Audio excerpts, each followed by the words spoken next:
بہت سے خوش نصیب اور خدا ترس بندے ایسے ہیں کہ رمضان المبارک کے اندر تلاوت، تسبیح وغیرہ میں مصروف رہ کر اپنے اوقات کو قیمتی بناتے ہیں اور رجوع الی اللہ کی فکر بڑھا لیتے ہیں، اور بعض ایسے بھی ہیں کہ رمضان المبارک کے اندر اپنی عبادتوں کو درست کر لینے کے بجائے غیر ضروری اپنے اوقات کو برباد کرنے کی چکر میں ہے۔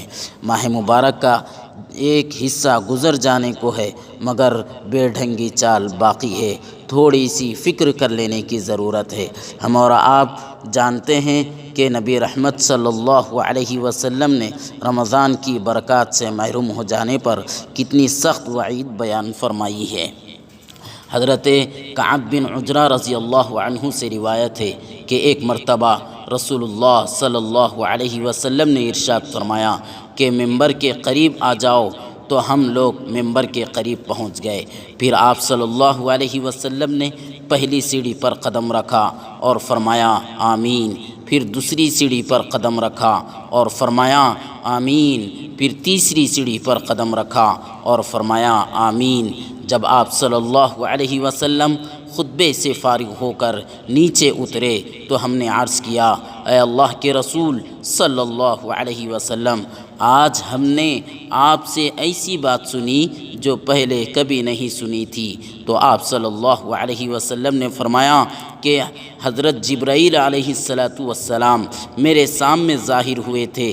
جب میں نے پہلی سیڑھی پر قدم رکھا تو انہوں نے کہا، ہلاک ہو وہ شخص جس نے رمضان المبارک کا مہینہ پایا پھر بھی اس کی بخشش نہ ہوئی، یعنی اس نے اس مہینے کا حق ادا نہیں کیا جس کی وجہ سے اس کی بخشش نہیں ہوئی۔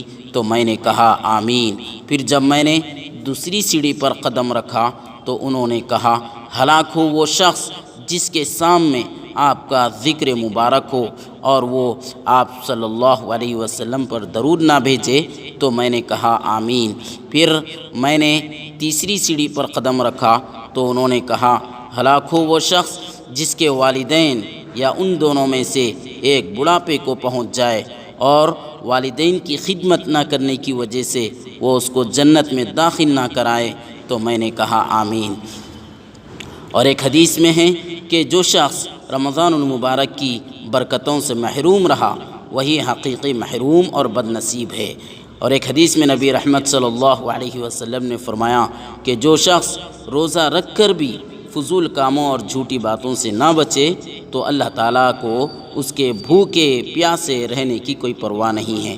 لہذا رمضان المبارک کا جو مہینہ اور جو مرحلہ اور جو ساعتیں باقی ہیں اس کی ہم صحیح طور پر قدردانی کر لیں اور اپنے اوقات کو قیمتی بنائیں۔